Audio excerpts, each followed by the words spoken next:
జగన్మోహన్ రెడ్డి చెప్పుకుంటున్న మాటల్లో తను చాలా మంచివాడినని, ముగ్గురు కుటుంబ సభ్యుల్ని పోగొట్టుకున్న బాధితుడినని,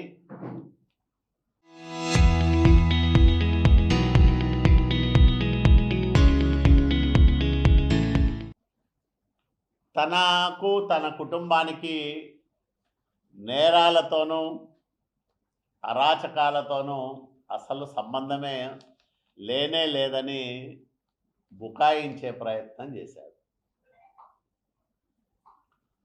ఈ రాష్ట్ర రాజకీయాల్లో అంటే ఉమ్మడి ఆంధ్రప్రదేశ్ రాష్ట్రం ఉన్నప్పుడు కానీ, లేదా భారతదేశ రాజకీయాలను తీసుకుంటే కూడా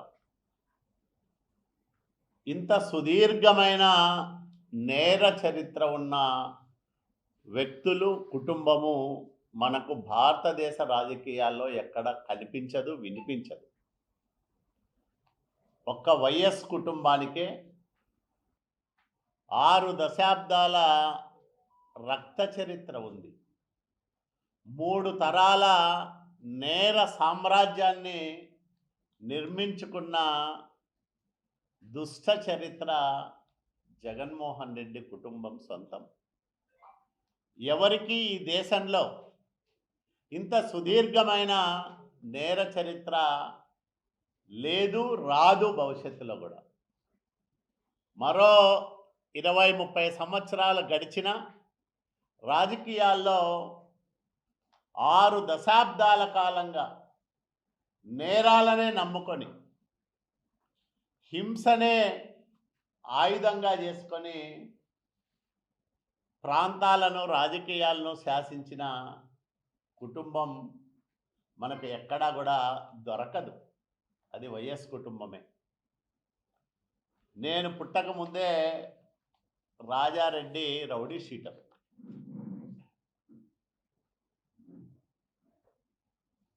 అనేక పంచాయతీలు, దుర్మార్గాలు, దౌర్జన్యాలు సాగిస్తున్నాడనే కారణంతో రాజారెడ్డి పైన రౌడీ షీటు నమోదు చేశారు. ఇది రాజశేఖర్ రెడ్డి వాళ్ళ తండ్రి గారి దగ్గర నుంచి ప్రారంభమైన నేర చరిత్ర. వీళ్ళు పాల్పడని నేరం లేదంటే అతిశయోక్తి కాదు.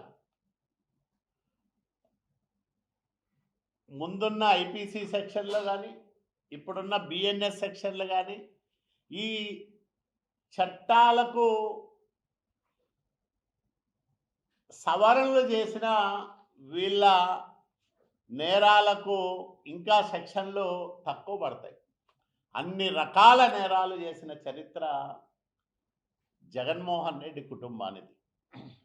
క్రైమ్ నంబర్ 23/70 1970లో రాజారెడ్డి పైన పంచాయతీ ఎన్నికల సందర్భంలో నమోదైన కేసు ఇది.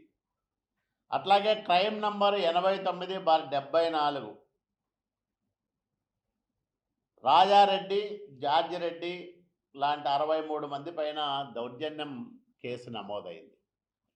ఏం కేసు ఇదంటే, వెంకట నర్సయ్య అనే ఒక ముగ్గురాళ్ళ గని యజమాని, చేనేత వర్గానికి సంబంధించిన ఒక వ్యక్తి, ఒక పారిశ్రామికవేత్త, పెట్టుబడి లేకుండా రాజారెడ్డికి ఆ గనిలో భాగస్వామ్యం ఇస్తే అతని పైన దౌర్జన్యం చేశారు వీళ్ళందరూ కూడా. రాజారెడ్డి, ఆయన పెద్ద కొడుకు, మరో 63 మంది పోయి దౌర్జన్యం చేస్తే క్రైమ్ నంబర్ 89/74 1974లో ఈ కేసు నమోదైంది. అదే వెంకట నర్సయ్యను, అంటే ఆ దౌర్జన్యం చేసిన వ్యక్తులపైన ఆ రోజు కఠినంగా చర్యలు తీసుకొని ఉంటే వెంకట నర్సయ్య హత్య జరిగేది కాదు. 15/7/1975 అంటే 74లో దౌర్జన్యం చేశారు. అతను ముగ్గురాళ్ళ గని వీళ్లకు పూర్తిగా అప్పజెప్పలేదనే కారణంతో 15/7/1975లో వెంకట నరసయ్యను హత్య చేశారు. ఆ హత్య కేసులో వైఎస్ రాజారెడ్డి, జార్జిరెడ్డి మరో 63 మంది ముద్దాయిలుగా ఉన్నారు. అది క్రైమ్ నంబర్ 144/75. అంటే వీళ్ళ నేర చరిత్ర ఎప్పుడు ప్రారంభమైంది, ఎట్లా ప్రారంభమైంది?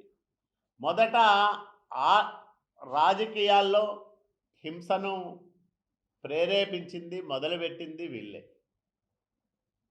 తర్వాత తమ ఆర్థిక అవసరాల కోసం విచ్చలవిడిగా నేరాలకు పాల్పడింది రాజారెడ్డి. రాజారెడ్డి చేసిన నేరాలు ఒక పుస్తకం రాయొచ్చు. ఆ తాతకు ఈయన మనమడు.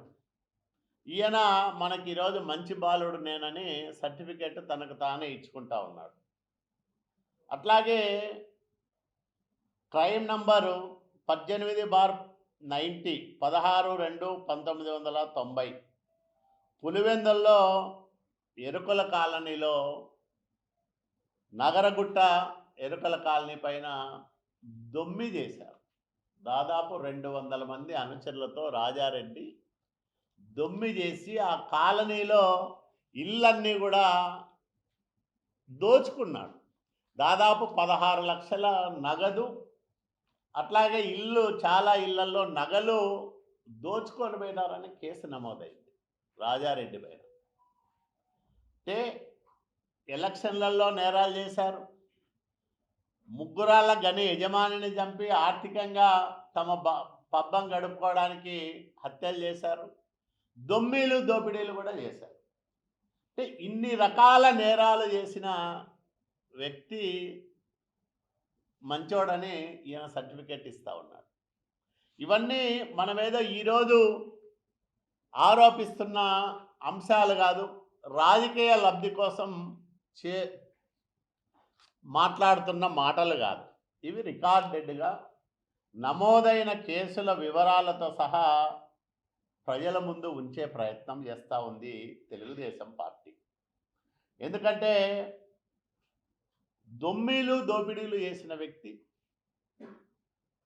డబ్బుల కోసం కిరాతకంగా హత్యలు చేసిన వ్యక్తి,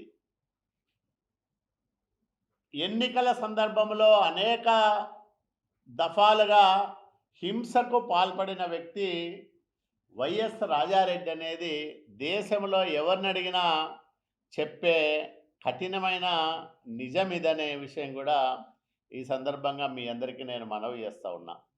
అట్లాగే పోలీసుల మీద దౌర్జన్యాలు ఎప్పుడు ప్రారంభమైనాయి?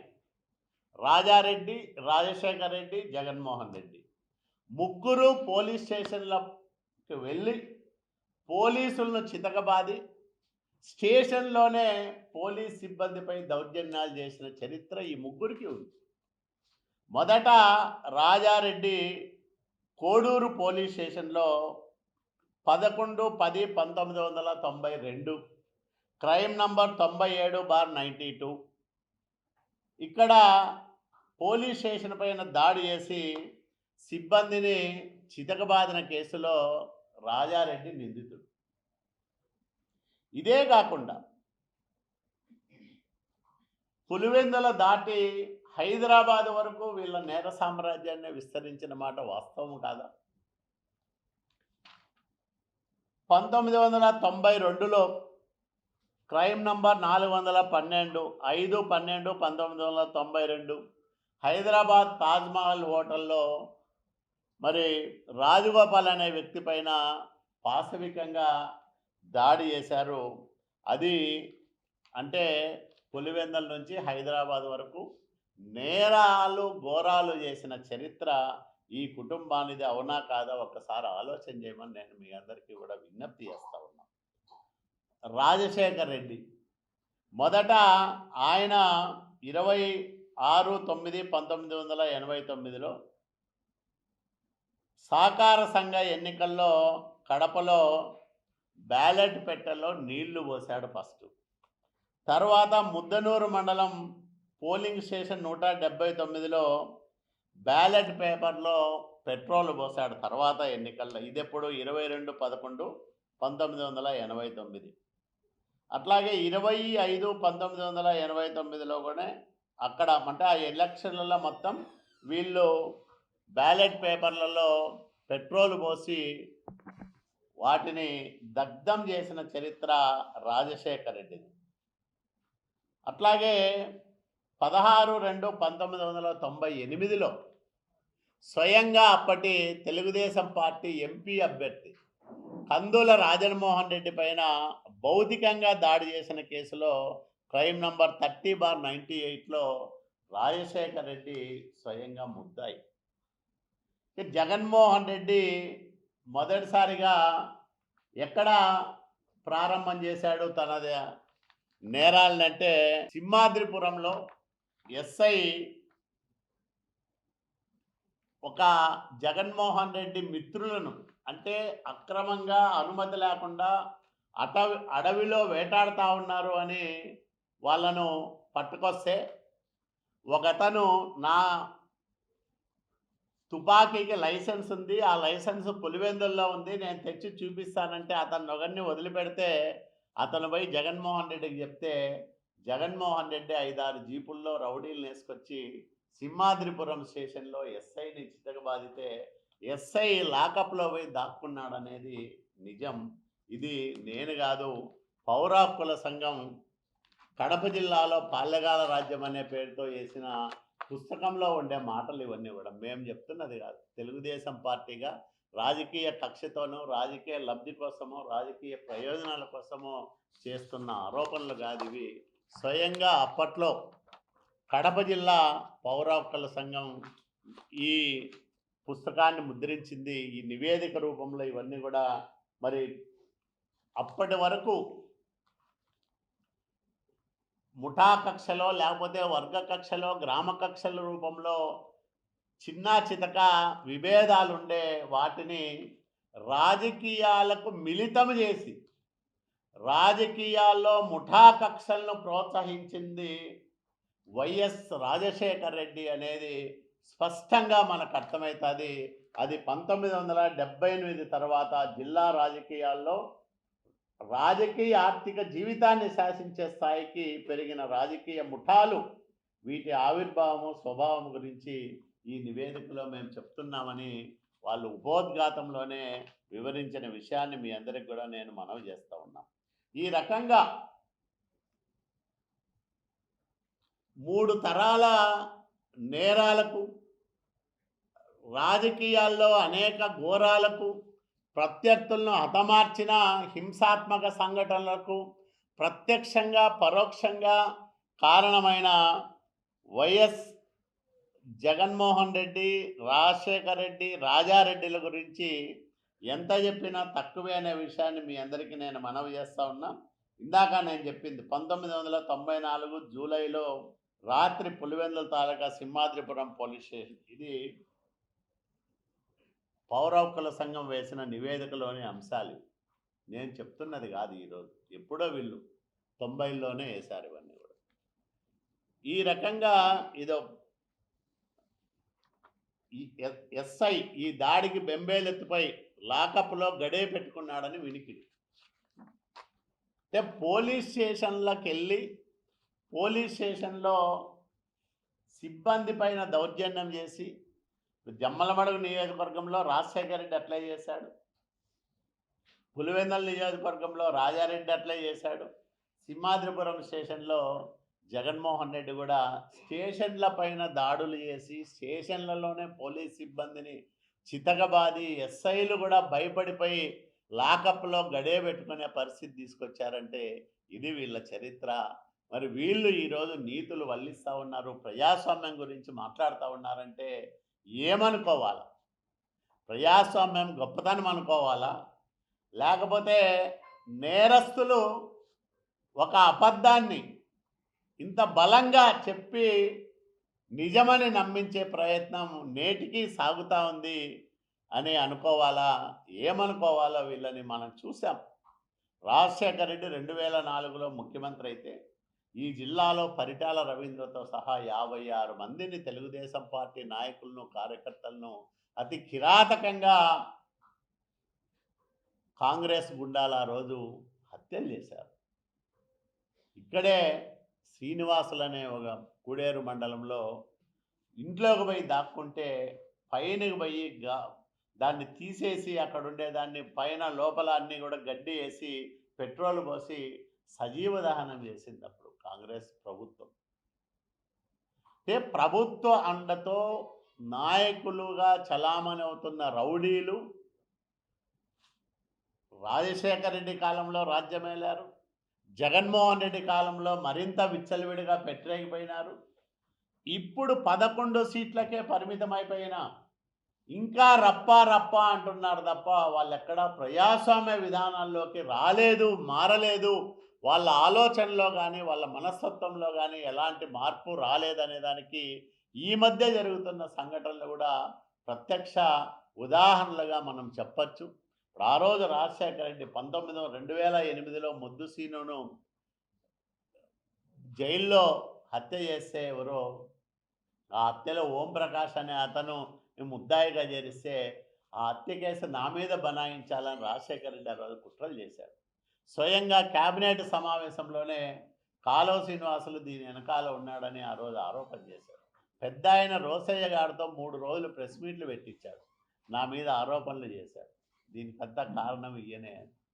ఇట్లా అనవసరమైన వాళ్ళని లేకపోతే హింసా రాజకీయాలతో సంబంధం లేని వాళ్ళని అక్రమ కేసుల్లో ఇరికించడానికి నిరంతరాయంగా కుట్రలు చేసిన కుటుంబం వైఎస్ కుటుంబం. అవునా కాదా ఒకసారి ఆలోచన చేసుకోమని నేను ప్రజానీకానికంతా కూడా విజ్ఞప్తి చేస్తూ ఉన్నా. ఈ సందర్భంలో ఇంకా జగన్మోహన్ రెడ్డి ఇలాంటి మాటలు మాట్లాడగలుగుతున్నాడంటే ప్రజలు 100 మందిలో ఒకరో ఇద్దరో విశ్వసిస్తారేమనే భ్రమల్లో ఉన్నట్లున్నాడు. ప్రజలకు వీళ్ళ చరిత్ర తెలుసు. 6 దశాబ్దాల రక్త చరిత్రకు సాక్షిభూతం ఈ వైఎస్ కుటుంబం. 3 తరాల నేర సామ్రాజ్యాన్ని నిర్మించుకొని లక్షల కోట్ల రూపాయలు సంపాదించిన దుర్మార్గమైన కుటుంబం ఈ వైఎస్ కుటుంబం అనేది అందరూ కూడా మరి తెలుసుకున్నారు. ఎందుకంటే జగన్మోహన్ రెడ్డి 2004 నుంచి ఏ రకంగా వేల కోట్ల రూపాయలు ఆర్జించాడు, సిబిఐ ఛార్జ్షీట్లలో ఎంత స్పష్టంగా 43,000 కోట్ల రూపాయలు ఏ విధంగా ఇతను అక్రమంగా సంపాదించాడు అని రికార్డెడ్గా ఎస్టాబ్లిష్ అయింది.